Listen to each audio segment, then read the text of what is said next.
స్వతంత్ర భారతావని కోసం ఉద్యమించి 10 దశాబ్దాలకు పైగా అలుపెరగని పోరాటం చేశారు.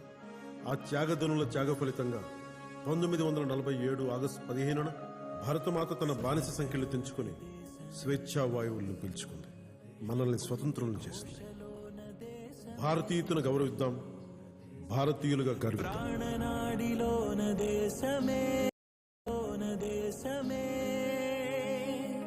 ప్రాణమంత తల్లి కోసమే, మాటలోన దేశమే, కత్తి వేటులోన దేశమే,